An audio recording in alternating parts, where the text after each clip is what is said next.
Okay, so welcome to Sponsor More Downlines training video number 2. Once again, this is Edward Reformina, author of Pinoy MLM Expose ebook and the creator of Sponsor More Downlines.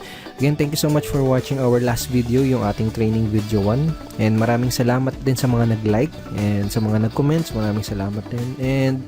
And dun sa mga nag-post ng mga question sa comment box sa baba, maraming salamat din sa inyo. And hindi ko pa nasasagot lahat ng mga tanong, pero I will try my best na sagutin lahat yung mga questions nyo.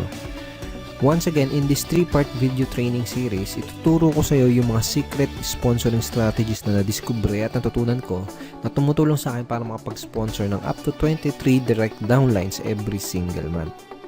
Ang pinaka-goal ko sa training series na to is ma-share sa iyo at maituro sa iyo yung ilan sa mga sponsoring strategies na yun, and hopefully is magamit mo din siya sa business na ginagawa mo ngayon para makuha mo yung mga resulta na gusto mong makuha. Okay? Dun sa first video, pinag-usapan natin yung mga common problems na nararanasan ng mga Pinoy networkers. And sa video 1, tinuro ko din sa iyo kung paano ka makakapag-save ng valuable time mo, ng effort at ng pera by learning how to sort out or learning how to pre-qualify your prospects. And dun sa video number 1, binigyan din kita ng ilang mga lines na magagamit mo para malaman mo kung qualified ba yung prospects na kinakausap mo. Okay? Dito naman sa video number 2, ang mga pag-uusapan natin ay yung mga common MLM myths, number 1 challenge yung mga Pinoy networkers, and tuturo ko din sa iyo kung paano mo sasagutin yung top 3 most common MLM objections. Okay? So, una natin pag-usapan ay yung common myths o yung mga maling akala ng mga networkers. Ito yung mga myths na pinaniniwalaan ng mga Pinoy networkers na pumipigil sa kanila para maging successful at para magkaresulta. Okay, ano na yung mga myths na yun? Una, hindi ako makapag-sponsor dahil wala pa akong resulta o hindi pa ako kumikita. Madalas mong maririnig to sa mga networkers. Kadalasang marinig mo sa kanila is hindi ako makapag-recruit, hindi ako makapag-sponsor, o wala pa akong downlines kasi hindi pa ako kumikita o kaya wala pa akong resulta. Isa to sa mga myth na pinaniniwalaan ng mga networkers, kaya madalas mo itong maririnig sa kanila. Okay? Pangalawang myth is maraming tao ang negative ang tingin sa network marketing. Karamihan ng networkers ang nasa isip nila, lahat ng taong kinakausap nila ay negative. Lahat ng kamag-anak nila ay negative sa network marketing. Okay? Isa yan sa mga myth na pinaniniwalaan ng mga networkers. Pangatlo, hindi ako makapag-recruit dahil hindi ako magaling mag-convince. Isa to sa madalas na marinig mo sa mga, even in my team, my personal team, tsaka sa mga networkers na from other companies na nakakausap ko, madalas ko narinig ito. Karaniwang sinasabi nila ay hindi ako nahihirapan ako sa business ko, hindi ako makapag-sponsor kasi hindi ako magaling mag-convince. Okay? So ito yung tatlong maling akala or common myths na pinaniniwalaan ng mga networkers. Mamaya babalikan natin itong mga common MLM myths na to, pero ngayon gusto ko munang ipakita sa iyo yung ginawa ko couple of weeks ago. Basically, nag-survey ako sa 1,000 mahigit na Pinoy network marketers from different MLM company. Doon sa survey na yon, may tanong na ito, ano yung pinakamadalas na objection na nakuha mo mula sa mga prospect mo? Okay, ito yung mga naging sagot nila. Ang pinakamataas na sinabi ng mga Pinoy networkers na kadalasan natatanggap nila mga objections sa ito, wala akong pera. Okay, 21%. And pumangalawa is yung pyramiding ba yan, which is 18%. And pumangatlo, na pinakamadalas na nakukuha nilang objections is ito. Magkano na bang kinita mo dyan? O magkano na bang kinikita mo dyan? Parang ganun. Kung titignan mo yung resulta dito sa survey na to, makikita mo na related yung mga objections na natatanggap ng mga Pinoy networkers dito sa mga common MLM myths na pinaniniwalaan ng karamihan networkers. Okay? For example, ito. Hindi ako makapag-sponsor dahil wala pa akong resulta. Kaya iniisip ng mga networkers na totoo to dahil kadalasan na tinatanong sa kanila ng mga prospects ay yung objection na magkano na bang kinita mo dyan. Pwedeng ganito yung nangyari. May prospect kang kinakausap, in-explain mo sa kanya yung opportunity o kaya dinala mo siya sa opisina niyo para panoorin yung BOM. Ngayon, after niyang ma-explainan, nagtanong siya sa'yo, nagbigay siya ng objection na magkano na bang kinikita mo dyan?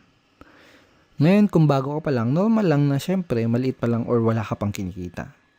At posible din na hindi mo pa alam kung paano sagutin ng tama ang ganitong klase ng objection. Ngayon, kung hindi siya sumali, ang magiging thinking mo ngayon, ang papasok ngayon sa isip mo, ay hindi siya sumali kasi hindi pa ako kumikita. Ay hindi siya sumali kasi maliit pa lang yung kinikita ko. Ay hindi siya sumali kasi wala pa akong resulta. Okay na gets mo? Yung pangalawa, tingnan natin. Maraming tao ang negative ang tingin sa network marketing. Posible din na may prospect ang kinakausap na explainan mo na siya. And then, nagbigay siya ng objection na pyramiding ba yan? Ngayon, kung hindi mo alam sagutin ng tama tong objection na yan, hindi mo siya mapapasali. Ngayon, ang thinking mo ngayon, ang iniisip mo ngayon, naku, ang daming negative sa network marketing. Lahat ng kinakausap mo negative sa network marketing. Pero ang totoo, hindi mo lang alam sagutin yung objection na yun ng tama. Pangatlo, itong wala akong pera. See, dito sa Common MLM Meets, hindi ako mapag-recruit dahil hindi ako magaling mag-convince. Possible na may prospect ang kausap, sinabi niya na wala akong pera, maganda yung opportunity, wala akong pera. Ngayon, dahil wala siyang pera, hindi mo siya napasali. Posibleng pumasok sa isip mo na hindi ko siya napasali kasi hindi ako magaling mag-convince. Ganun.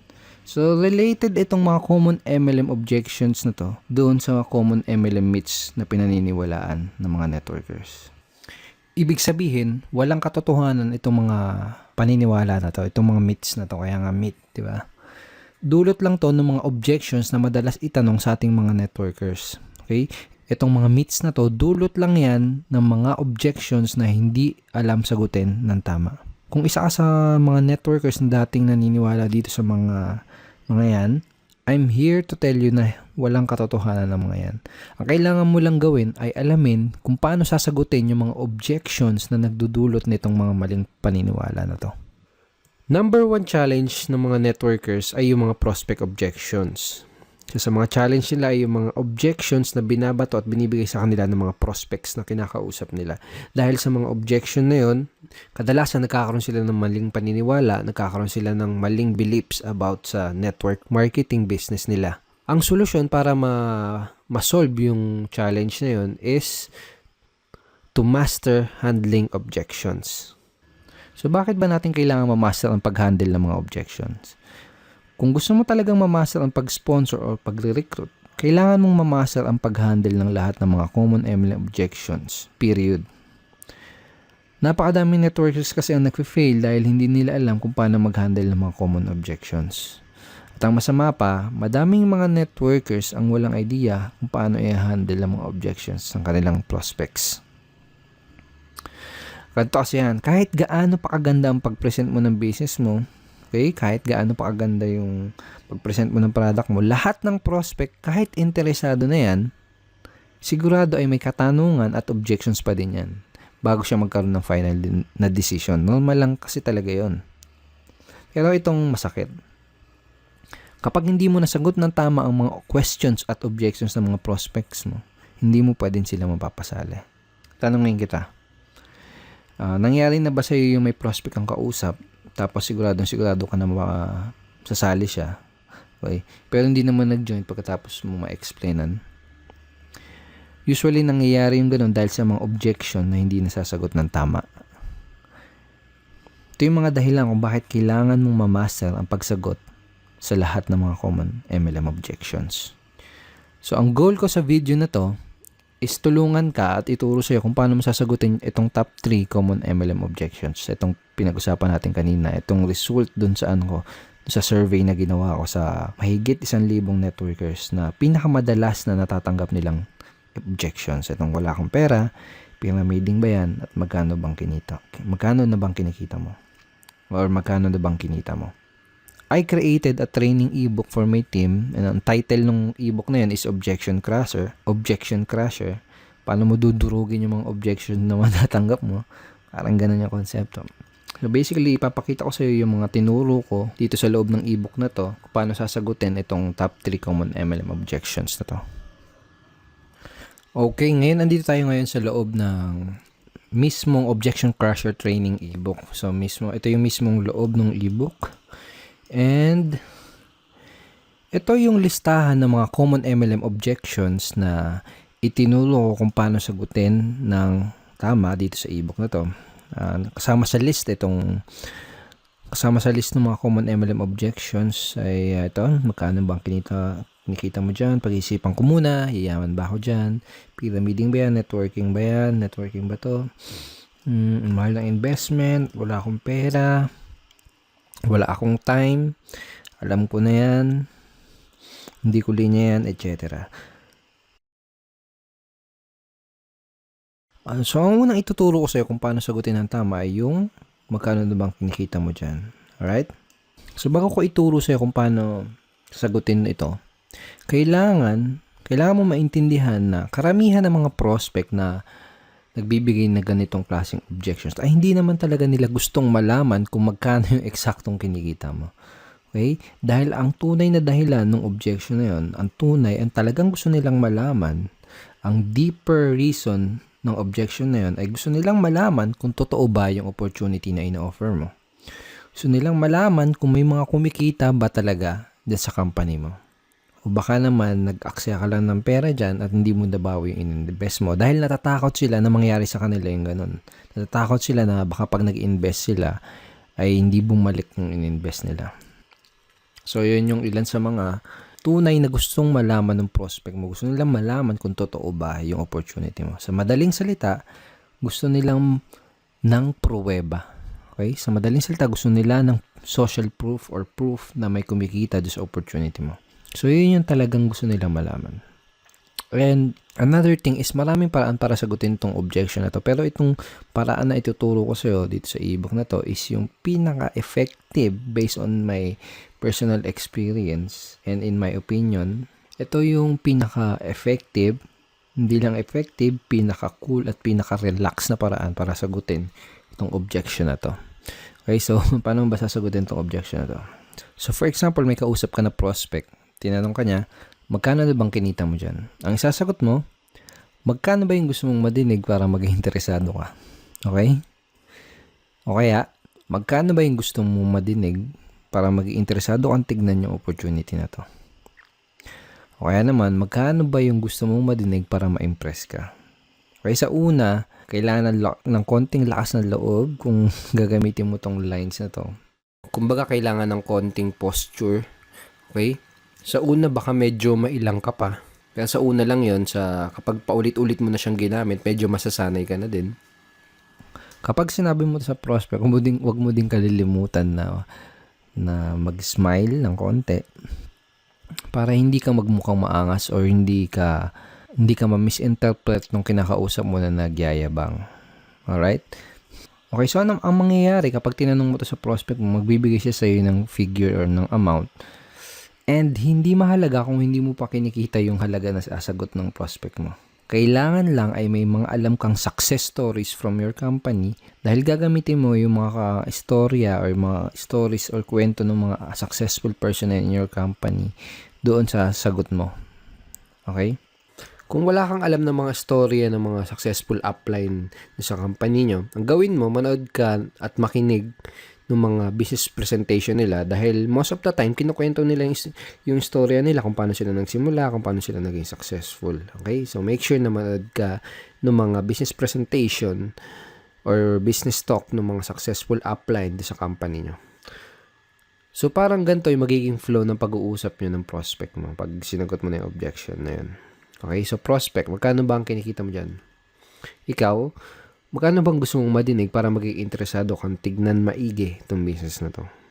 So, for example, sinagot niya 30,000 o kaya kung ano man, kung 50,000, 100,000, 1 million, kung ano man yung sagot niya, kung kumikita ka na ng ganun, sabihin mo lang, great, yan ang kinikita ko dito. Gusto mo bang ituro ko sa'yo kung anong ginawa ko? Yun lang. Kung hindi mo pa kinikita yung sinabing figures ng prospect mo, ang sasabihin mo lang is ito. Well, basically, kakasimula ko pa lang sa business na to, kaya hindi ko pa nare-reach yung ganyan level ng income o hindi ko pa naabot yung ganyang income. Pero let me tell you about blank kung sino yung tao na gusto mong ikwento sa kanya na kumikita na ng ganyan dito sa company na to. Gusto mo bang malaman kung ano yung ginawa niya para kitain yung ganong income? Okay? Pagkatapos, kwento mo yung maikling storya ng taong binanggit mo. Okay? So, hindi kailangan na mahaba kahit maiksing storya lang. Then, kapag nakawento mo na sa kanya yung storya ng successful member na yon sa inyong company, Ang next na sasabihin mo ay ito. Kung willing ka ding aralin yung ginawa niya, posible, okay? Posible din nakitain mo yung income na kinita niya. Willing ka bang matutunan at gawin yung ginawa niya? Pag sinabi ng prospect mo, oo. Okay, good. Ito yung unang gagawin mo para makapagsimula. Okay? So, hindi mo lang nasagot yung objection, possible pa na maklose mo siya doon sa business mo. These lines are very, very powerful. So, use this kapag may na-encounter ka na ganitong objection. Magkano na bang kinikita mo dyan?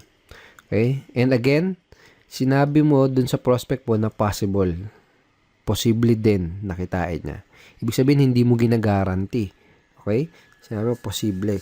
Kung gagawin niya, kung aaralin niya yung ginawa ng upline mo na yun, yung successful na tao na yun sa company nyo, posible din nakitain niya yung income na yun. Sinasabi mo yun kasi it's not good to guarantee yung result na makukuha niya, di ba? Kasi magdedepende pa rin doon sa tao. Magdedepende pa rin yung resulta ng tao na yun doon sa action na gagawin niya. Okay?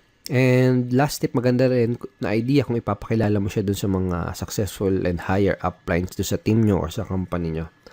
Okay? Para mas tumibay yung social proof. Okay? Again, kasi kaya nga tinatanong to ng prospect mo kasi medyo may duda siya kung totoo ba yung opportunity na ginagawa mo. Okay, so ang next na objection na sasagutin natin at pag-aaralan natin ay yung objection na pyramiding ba yan or pyramiding ba to? Okay, so pag may nag-object sa'yo ng objection na to, pag may nagtanong sa'yo, pyramiding ba to? Ang sasagot mo ay ito. Yes, pyramiding to and welcome to Egypt. So yan. Hindi, biro lang. So, madami din paraan para sagutin tong objection na to. Pero itong ituturo ko sa iyo, yung isa sa pinakamadali, lalo na kung nagsisimula ka pa lang, and pinaka-enjoyable na paraan kung paano sagutin tong objection na to. So, for example, sabi sa'yo ng prospect mo is, pyramiding ba to? Tinanong niya. Sasagutin mo din siya ng tanong. Okay? Isa sa mga natutunan ko is, one of the best way to answer objections is to answer it with questions. Kumbaga, tanungin mo yung tanong nila. Okay? So, for example, in this objection, tinanong niya, pyramiding ba to? Tatanungin mo, anong ibig mo sabihin? Yung mga illegal? Okay? So, medyo ganun yung tono dapat. Parang patanong. Anong ibig sabihin mo? Yung mga illegal? Pag sinabi ng prospect na, ano yun? Yung tipong nangangako na mag-i-invest ka lang tapos dodoble yung pera mo kahit wala kang gawin? Sabihin ng prospect mo, Then, sabihin mo, yung mag-i-invest ka lang ng pera tapos wala kang makukuha ng produkto. Basta sabi nila, kikita lang yung pera mo. Sabihin ng prospect mo, Then, itatanong mo sa kanya, ganun ba yung hinahanap mo? Ganun ba ang hinahanap mo? Natural, isasagot ng prospect is hindi. Okay? Pag sinabi niyang hindi, ito yung sasabihin mo. Okay, that's good dahil kabaligtaran ito nun. So, in that way, ipinaalam mo sa kanya, kumbaga dito sa paraan na to ng pagsagot dito sa objection na to is parang dinefine mo kung ano yung pyramiding. At sinabi mo sa kanya na yung business mo, yung opportunity mo, is kabaligtaran nung definition na yun ng pyramiding. Of course, I'm assuming and dapat napakita mo na din sa kanya yung mga legal documents na magpapatunay na legal nga yung company nyo.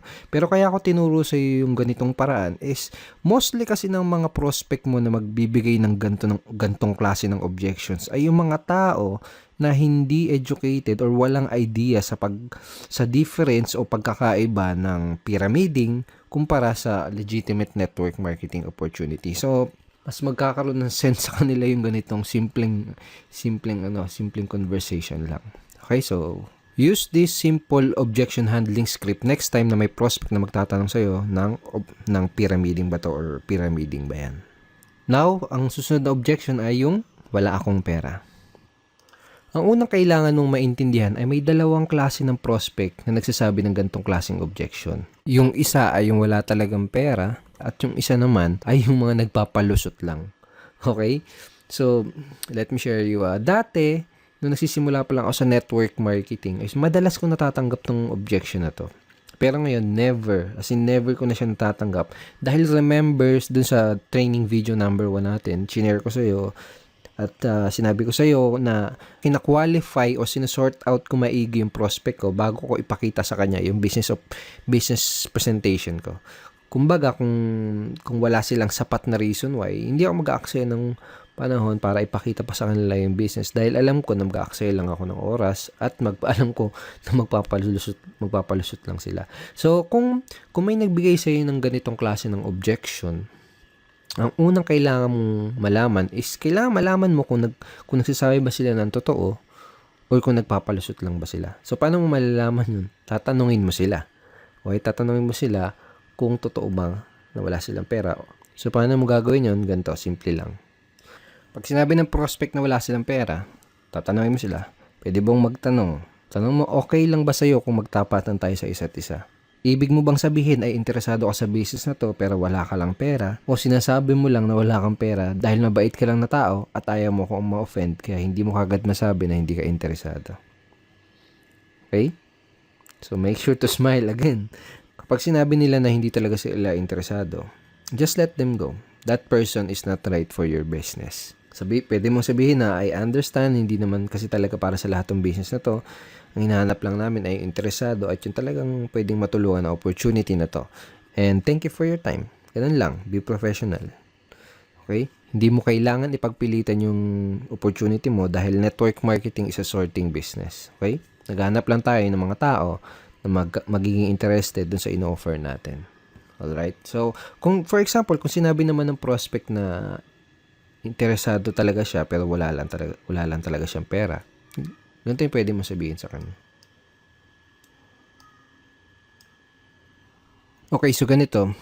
Unang gagawin mo is makikisimpatya ka or makikisimpatize ka dun sa situation ng prospect mo. Parang ganito. Naintindihan ko yung sitwasyon mo. Nung una ko nakita tong business na to, ganyan din yung sitwasyon ko at ganyan din yung sinabi ko. Wala akong pera. Pero na-realize ko, kung wala akong gagawin na paraan at kung wala akong gagawing bago, wala din mangyayaring bago. Kung 5 years ago sinasabi ko yung salitang wala akong pera, malamang 5 years from now ay paulit-ulit ko pa din sasabihin yung salitang wala akong pera. Kaya ang ginawa ko, gumawa ako ng paraan. Tapos, ikwento mo sa prospect mo kung ano yung ginawa mo paraan para makapag-start ng business. Well, obviously, sasabihin mo sa prospect mo to kung medyo ganito yung nangyari sa'yo bago ka magsimula ng network marketing business mo. Pero for example, kung hindi ganito yung situation mo na nag-start ka ng network marketing, pwede mong gamitin or pwede mong i-leverage yung mga istorya ng mga ibang members sa team nyo or ibang members sa company nyo. For example, ganito. Naiintindihan ko ang sitwasyon mo. Maraming tao ang ganyan din ang sitwasyon nung una nilang nakita tong business na to. Sinabi din nila na wala silang pera. Pero na-realize nila, kung wala silang gagawin na paraan at kung wala silang gagawin bago, wala din mangyayari sa kanilang bago. Kung 5 years ago, sinasabi nila na wala silang pera, malamang 5 years from now, paulit-ulit pa din nila sasabihin yung salitang wala silang pera. Kaya ang ginawa nila, gumawa sila ng paraan. Pagkatapos, ikwento mo yung storya ng other members from your team or members from your company. Okay? Pagkatapos mo nang ikwento yung ginawa mong paraan or yung ginawang paraan ng ibang member sa team nyo, ito yung next na sasabihin mo sa kanya. Ito yung gusto kong itanong sa'yo. Gusto mo ba na habang buhay mo nalang sasabihin yung salita na yan? Wala akong pera. Okay, di isasagot sa'yo ng prospect mo. Syempre hindi. Diba? Then, tatanong mo sa kanya, ano yung pwede mong gawin na paraan? Okay? So, siya na mismo magsasabi sa'yo ng paraan na pwede niya gawin para makapag-start ng business. So, simple lang, di ba? Kayang-kayang i-apply. Okay? So, use this scripts, use this way of handling objection next time na may magsasabi sa'yo ng objection na wala silang pera. Of course, kailangan mo practicein yan. Sa unang bagsak mo, sa unang best mong gagamitin yan, medyo magkakamali-mali ka pa. Okay? It takes practice. Natural lang yun. Sa una magkakamali ka. But use it ng paulit-ulit para masanay ka and na ma-internalize mo yung pinaka-approach or yung strategy. So, thank you so much for watching our training video number 2. I hope madami kang natutunan at I hope ma-apply mo kagad itong mga bago mong nalalaman sa business mo. Okay? At may isa pa akong good news sa'yo. May ginawa akong free PDF script na pwede mong i-download Okay? Yung download button is nasa baba ng video na to. So, download mo yan. Basically, nakalagay din sa PDF script na yan yung mga objection handling script na pinag-aralan natin dito sa video training number 2. So, download mo yan para ma-review mo palagi yung mga tinuro ko sa yung bago. Sa next training video natin, sa training video number 3, ang mga pag-uusapan natin na ito. Pag-usapan natin yung most important skill na kailangan mong matutunan as a network marketer or MLMer and a direct seller. At yun ay ang closing skill. Okay? And ituturo ko din sa iyo, bibigay ko sa iyo yung super effective closing line na ginagamit ko to sponsor up to 4 downlines in one day. Okay? So, matagal ko na ginagamit tong closing line na to and it's very, very effective and very, very powerful. So, don't forget to check your email for our training video number 3. Papadala ko tong training video number 3 sa email mo sa isang araw. Okay? Papadala ko yung link ng training video number 3 sa isang araw. Alright? At kung hindi mo pa nakiklik yung like button sa baba ng video na to, please click like and wag mo din kakalimutan na mag-comment at kung may katanungan ka, kung may any questions ka, i-post mo lang dun sa comment box below this video and I will try my best na sagutin yan personally. Alright? Once again, Edward Reformina here and thank you so much and see you in our training video number 3. Bye-bye.